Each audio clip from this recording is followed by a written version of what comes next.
Hi y'all, today I'm going to show you how to make old-fashioned gluten-free blueberry donuts, just like the ones we used to get from the donut shop.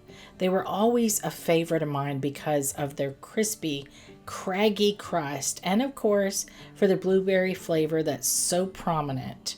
So let's get into it and I'll show you how to make them.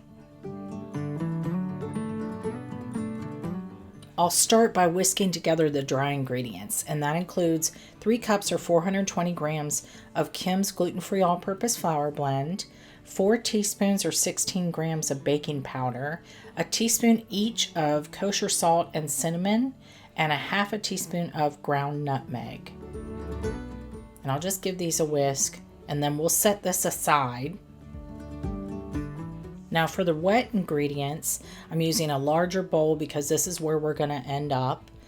And I have 3/4 cup or 150 grams of granulated sugar and a 1/4 cup or 65 grams of firmly packed brown sugar. This is normally 50 grams per 1/4 cup. So make sure you really pack it in there, or really your best bet is to just weigh it. That's what I would always recommend, is weighing over using cups, because it makes a difference, y'all. And then this is 2 tablespoons or 28 grams of melted butter. I'll just give these a quick whisk. They're not going to like come together into a, smooth concoction just yet.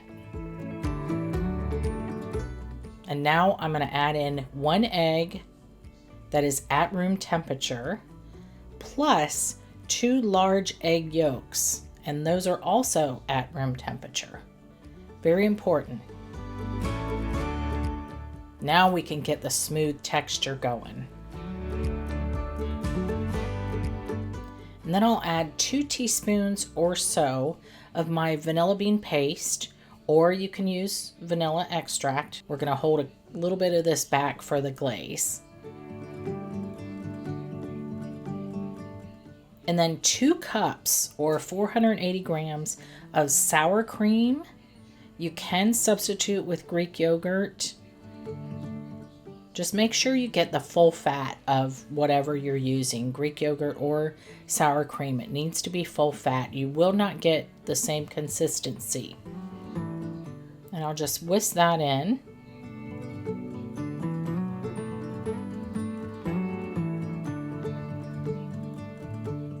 We'll add all of that dry ingredients mixed together from earlier. And then this is 2/3 a cup or 50 grams of slightly crushed freeze-dried blueberries. Now, it was extremely humid in my location on the day that I made these. And I had pre-measured out my blueberries. I was going to crush them just in my hand over the bowl. And when I started doing this, I noticed that they were on the softer side. So word to the wise, don't take them out of the package, especially if you live in a really humid climate, because they will take on that humidity. And now we'll just fold all this together.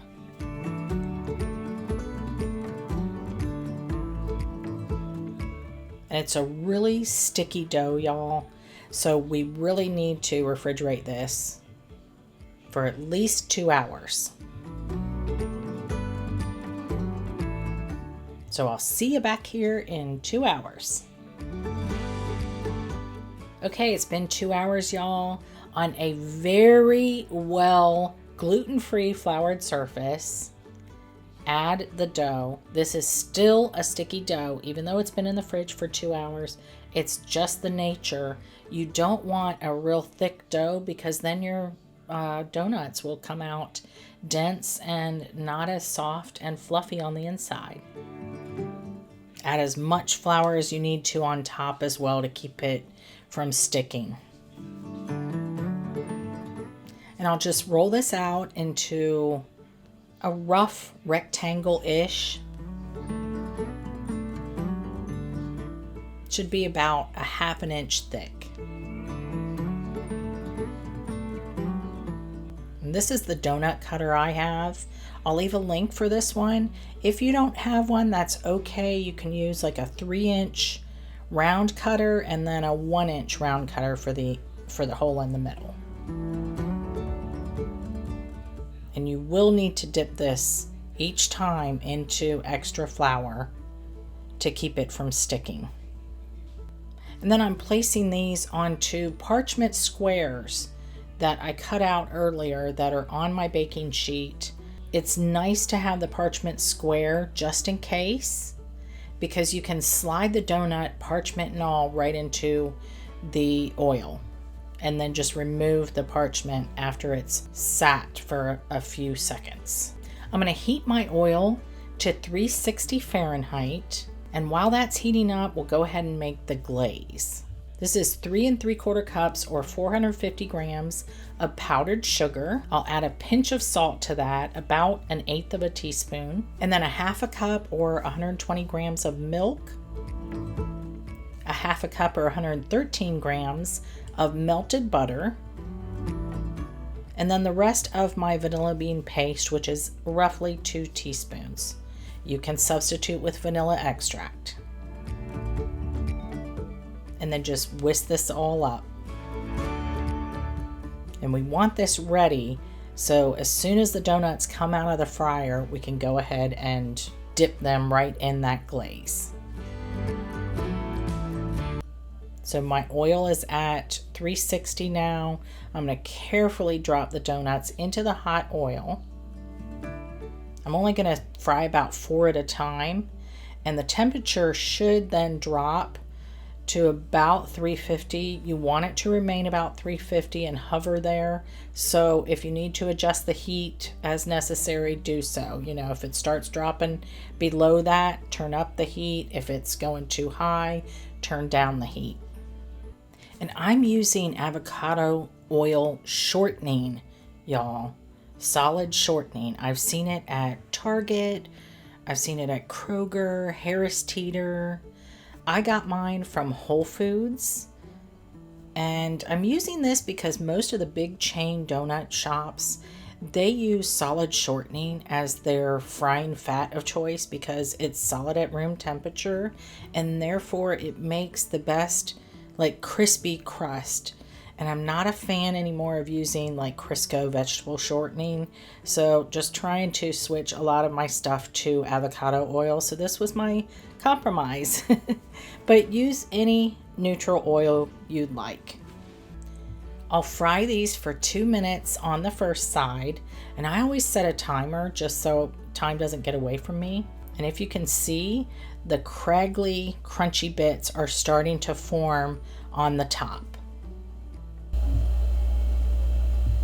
So we can flip them over now and let that go for another 2 minutes on the other side.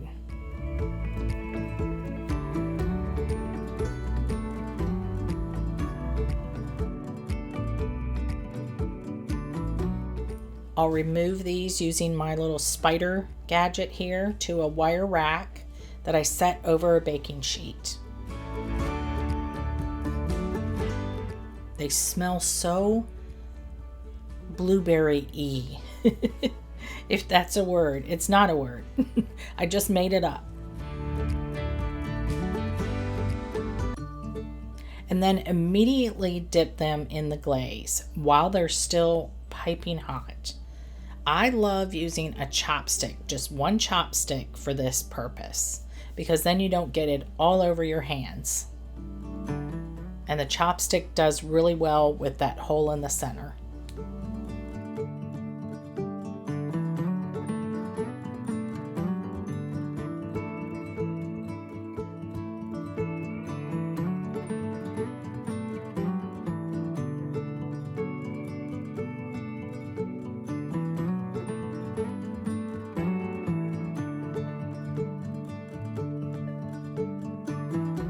Don't forget the donut holes too, y'all. They're just as tasty. And I just grab a little pair of tongs and fish them out. That's all there is to it, y'all. Blueberry, old-fashioned cake donuts, just the way we remember them. The craggy bits and all. That's the best part, I think, that crunchy, craggy surface. And then, of course, they're really soft and fluffy on the inside with all those blueberries from the freeze-dried blueberries in there. It just makes it. Don't substitute with fresh or frozen blueberries. You won't get the same results. Enjoy!